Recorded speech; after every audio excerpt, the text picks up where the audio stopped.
मैं doctor Amita Yadav, assistant professor Hindi, आप सबका बहुत बहुत स्वागत करती हूँ। जब हम आज साहित्य को इस रूप में लिख और पढ़ रहे हैं, तो अगर हम गौर करें तो क्या मुद्रण कला के बिना साहित्य को इस रूप में देख पाना संभव था? और इससे भी आधारभूत तथ्य पर अगर हम बात करें तो क्या कागज के बिना हमारे साहित्य को संरक्षित कर पाना और हमारे पास तक, हमारी पीढ़ियों तक हस्तांतरित कर पाना संभव था? शायद नहीं, क्योंकि हम अगर गौर करें तो हमारे मुद्रण कला के आविष्कार से पहले, कागज के आविष्कार से पहले हमारे जो आदि पूर्वज रहे हैं वो अपने भावों, अपने विचारों को किस प्रकार व्यक्त करते रहे होंगे। तो हम पाते हैं कि हाँ, वो करते थे, वो अपने भावों को, अपने विचारों को पर्वत की कंदराओं में, शिलाओं पर, दीवारों पर अंकित करते थे। आज भी ना जाने कितनी पर्वत शिलाएं, कंदराएं उनके इन भावाभिव्यक्तियों से भरे पड़े हुए हैं। परंतु इसकी क्या एक सीमा नहीं थी? क्या ये समय के साथ नष्ट नहीं हुए? बहुतायत मात्रा में ये समय के साथ नष्ट हो गए। इनकी सीमा थी कि हम इन्हें अपने घर नहीं ले जा सकते थे, हम अपनी आने वाली पीढ़ियों को इन्हें हस्तांतरित नहीं कर सकते थे। तो इसलिए मुद्रण कला और कागज, ये दोनों साहित्य के लेखन, अपने भावों की अभिव्यक्ति और अपने भावों को जो हम अभिव्यक्त करते थे, इनको अपने आने वाली पीढ़ियों तक हस्तांतरित और संरक्षित करने के लिए इन सब का आविष्कार एक वरदान की तरह साबित हुआ। तो हम देखते हैं कि विश्व में बहुत सारी महत्वपूर्ण चीजें हैं, जिसको हम कहते हैं कि, जैसे कि हम कहते हैं कि विश्व में 7 अजूबे हैं। लेकिन अगर हम साहित्य के नजरिए से देखें तो साहित्य संरक्षित, साहित्य ही क्यों, इतिहास को संरक्षित करने के नजरिए से भी हम देखें तो मुझे लगता है सबसे बड़ी अजूबा चीज जो रही वो कागज का आविष्कार रही। क्योंकि उसी कागज के आविष्कार के बाद हम अपने भावों को, अपने विचारों को और मुद्रण कला के सहयोग से आज तक संरक्षित और हस्तांतरित करते आए हैं। कागज का आविष्कार सबसे पहले चीन के लोगों के द्वारा किया गया, उसके बाद उन लोगों ने अरब लोगों को हस्तांतरित किया और उसके बाद यूरोप के माध्यम से वह विश्व के अन्य लोगों के पास तक पहुंचा, विश्व के अन्य देशों के पास तक पहुंचा। इसके बारे में, इस संदर्भ में लक्ष्मी सागर वार्ष्णेय जी कहते हैं कि जिस दिन मनुष्य ने लिखना और लिखी हुई चीजों को सुरक्षित करना सीखा होगा, वह दिन वास्तव में मानव जाति के इतिहास का महान दिन रहा होगा। तो वास्तव में अगर हम इस पर गौर करें और इसके महत्व को समझें तो वाकई में वह दिन बहुत ही महत्वपूर्ण रहा होगा। तो हमें जब लिपियों का ज्ञान नहीं था, जब हमें लेखन कला का ज्ञान नहीं था, जब हमें मुद्रण कला का ज्ञान नहीं था, तो क्या हमारा कोई साहित्य नहीं था? तो क्या हमारे जो लोग थे, हमारे जो आदि पूर्वज थे, वो क्या अपने विचारों को, वो किस तरह से अपने विचारों को एक पीढ़ी से दूसरी पीढ़ी तक संरक्षित करते रहे होंगे या हस्तांतरित करते रहे होंगे? तो अगर हम यह प्रश्न करें तो हमें जो उत्तर मिलता है वो मिलता है कि मौखिक परंपरा के द्वारा करते रहे होंगे। परंतु क्या मौखिक परंपरा की एक सीमा नहीं होती है? होती है, पर फिर भी वो करते थे। वो अपनी शौर्य गाथाएं, वो अपने जब शिकार पे जाते थे तो वहां उनकी जो संघर्ष गाथाएं होती थी, वो जिंदगी की जो जद्दोजहद को अपने संतानों को आकर के सुनाते थे और वो फिर उनके संतानों के माध्यम से दूसरे लोगों तक हस्तांतरित होती थी। तो इस तरह से जो साहित्य क्या है, अगर हम साहित्य की बात करें तो ये तो है कागज के आविष्कार और मुद्रण कला के आविष्कार के द्वारा साहित्य को साहित्य चाहे वो मौखिक हो, चाहे वो लिख करके ही, चाहे वो ताम्र पत्रों पर लिखते रहे हों, चाहे वो भोजपत्रों पर लिखते रहे हों, इस तरह से वो हस्तांतरित करते थे। लेकिन वाकई में साहित्य है क्या? सबसे जो महत्वपूर्ण प्रश्न है कि साहित्य क्या है। तो अगर हम कहें साहित्य क्या है, साहित्य हमारे यानी मानव के जो सार्थक जो विचार हैं, जो भावनाएं हैं, उनको जब सर्वोत्तम तरीके से लिपिबद्ध करके अभिव्यक्त किया जाता है तो हम कहते हैं कि वही साहित्य है। लिपियों के माध्यम से जब हम आज के प्रचलित अर्थ में, ऐसे तो हम मौखिक को भी साहित्य की श्रेणी के अंतर्गत रख सकते हैं, परंतु आज के प्रचलित अर्थ में अगर हम साहित्य की परिभाषा दें तो साहित्य मानव के जो सर्वोत्तम भावनाएं हैं, मानव की जो सर्वोत्तम भावनाएं हैं, मानव की सर्वोत्तम भावनाओं और विचारों को जब हम अत्यंत अच्छे तरीके से लिपिबद्ध करके उसे अभिव्यक्त करते हैं तो हम उसे साहित्य की श्रेणी में रखते हैं। इस संदर्भ में प्रसिद्ध इतिहासकार लक्ष्मी सागर वार्ष्णेय जी कहते हैं, लक्ष्मी सागर वार्ष्णेय ने साहित्य पर, मतलब उन्होंने अपने जो हिंदी साहित्य का संक्षिप्त इतिहास लिखा है उसमें उन्होंने पहले ही पूर्व पीठिका में साहित्य का इतिहास, हिंदी साहित्य का इतिहास लिखने से पहले उन्होंने अपनी भूमिका में साहित्य पर बहुत ही अच्छी चर्चा की है, साहित्य को बहुत ही अच्छी ढंग से विश्लेषित किया है। उन्होंने कहा है, वो कहते हैं कि मैं बताना चाहूंगी आपको कि वो कहते हैं कि जब हम साहित्य लेखन की बात करते हैं कि साहित्य है क्या, तो वो कहते हैं सहितस्य भावः साहित्यम, सहितस्य भावः साहित्यम, अर्थात जिसमें सहित का, मिलन का भाव निहित हो वह साहित्य है। तो किस चीज के मिलन का भाव? तो वो कहते हैं साहित्य के माध्यम से केवल भाव का भाव के साथ तथा भाषा के साथ मिलन नहीं होता है, वरन मानव का मानव के साथ, अतीत का वर्तमान के साथ और बाह्य का अंतर के साथ मिलन होता है। अर्थात अगर हम कहें कि हम साहित्य लिख रहे हैं तो केवल हम अपने भावों को व्यक्त कर दे रहे हैं, या फिर हम केवल एक मतलब भाषा है, भाषा की द्वारा हम कुछ संप्रेषित कर दे रहे हैं, भाषा का भाषा से मिलन है। वो कहते हैं नहीं, यह मानव के द्वारा मानव का मिलन है, यह बाह्य के द्वारा अंतर का मिलन है। हम मानव के द्वारा मानव का मिलन का क्या तात्पर्य है?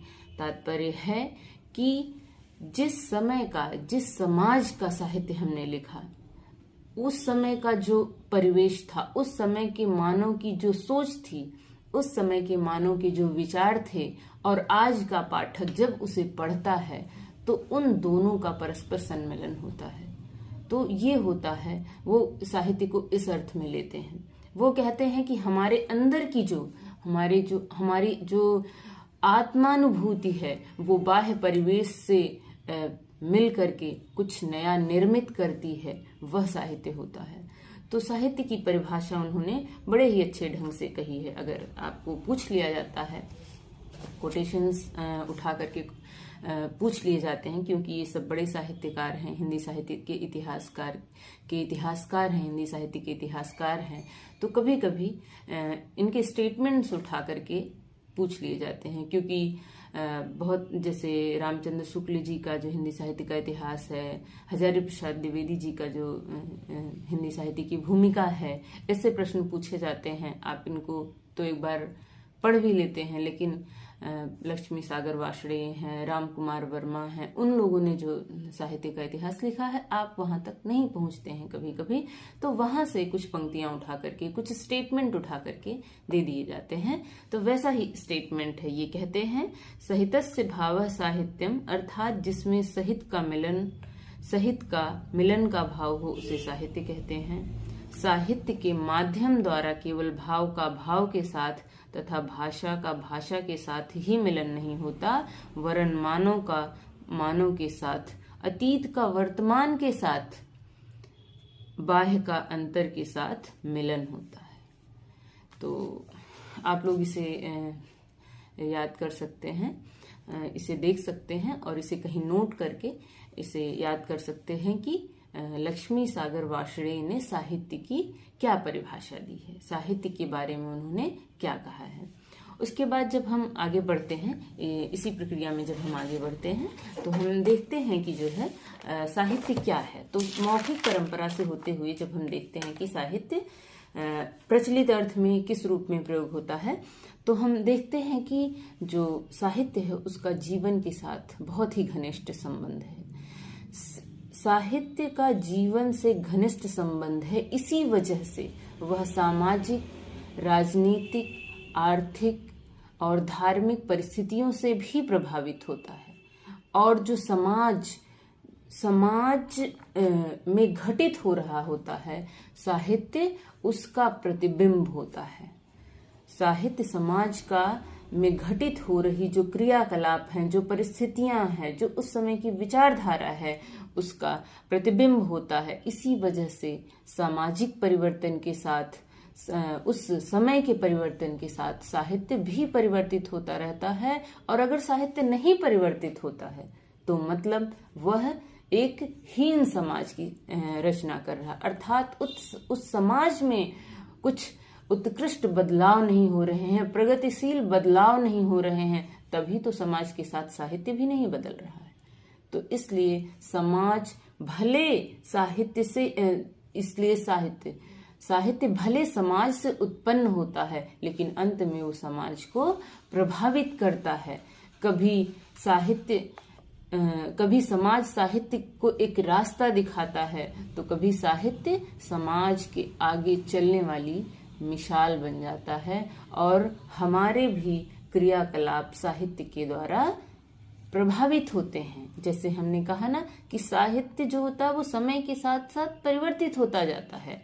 विचारधाराएं साहित्यिक उस समय के साथ साथ परिवर्तित होती हैं और उन्हीं के साथ साहित्य का निर्माण होता है। जैसे हमने देखा प्रेमचंद, अगर हम प्रेमचंद को ले लें तो प्रेमचंद को हमने देखा कि प्रेमचंद ने जब अपना लेखन शुरू किया तो उस समय समाज में जो समस्याएं थीं उनका निवारण वो उन्हें ऐसा लगा कि आदर्शवाद के द्वारा हो सकता है, हृदय परिवर्तन के द्वारा हो सकता है। तो उनकी कहानियों में हम देखते हैं, मंत्र उनकी कहानी है, उसमें हम देखते हैं कि एक आदर्शवाद की झलक दिखाई देती है कि जिस डॉक्टर की अनदेखी की वजह से उसके पुत्र की मृत्यु हो जाती है, उस डॉक्टर के पुत्र को बचाने के लिए वह व्यक्ति जो है वो सब कुछ भूल करके उसका हृदय परिवर्तन हो जाता है और वो उसके पुत्र को बचाता है।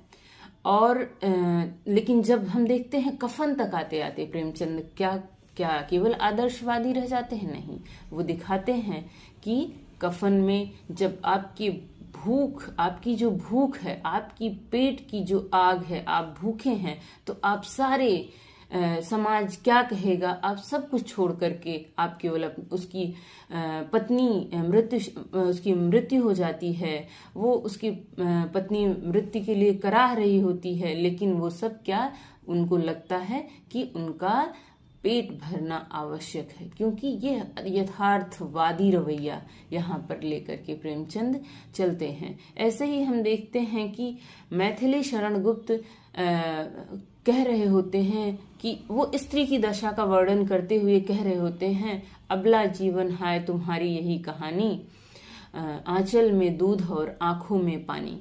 उस समय ये लग रहा था कि बड़ी बात कह दी मैथिली शरण गुप्त जी ने।